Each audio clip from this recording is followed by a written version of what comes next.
ശബ്ദം പ്രകാശമാകുമ്പോൾ സോണോലൂമിനെസൻസ്.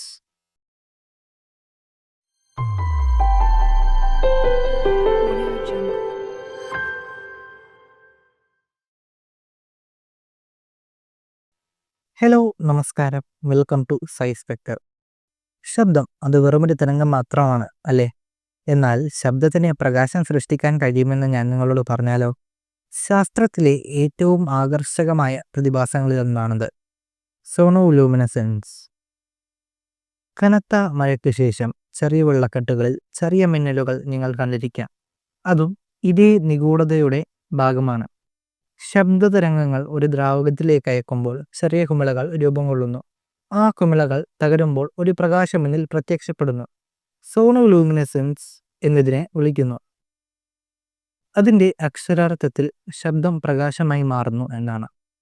എന്നാൽ ശാസ്ത്രത്തിന് ഇതുവരെയും ഇതിന് പിന്നിലുള്ള നിഗൂഢത കണ്ടെത്താനായിട്ട് സാധിച്ചിട്ടില്ല.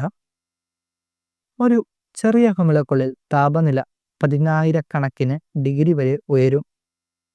പിന്നെ ഒരു സെക്കൻഡിൻ്റെ ഒരംശം കൊണ്ട് കുമിള പൊട്ടിപ്രകാശം പുറപ്പെടുവിക്കുന്നു. ആ നിമിഷത്തിൽ എന്താണ് സംഭവിക്കുന്നത്?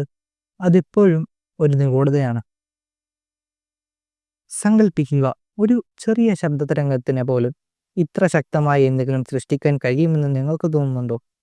പ്രകൃതിയുടെ മറഞ്ഞിരിക്കുന്ന ശക്തികൾ, പ്രപഞ്ച രഹസ്യങ്ങൾ എല്ലാം ഒരൊറ്റ കുമിളക്കുള്ളിൽ നിറഞ്ഞിരിക്കുന്നു. ശബ്ദം പ്രകാശമായി മാറുന്നു. ഇത് ശാസ്ത്രം മാജിക് ചെയ്യുന്നത് പോലെയാണ്. ഇതുപോലുള്ള കൂടുതൽ വിചിത്രവും അതിശയകരവുമായ ശാസ്ത്ര പ്രതിഭാസങ്ങളുമായി നമ്മൾ തിരിച്ചു വരും. നമുക്ക് ഒരുമിച്ച് പര്യവേഷണം ചെയ്യാം, അത്ഭുതപ്പെടാം.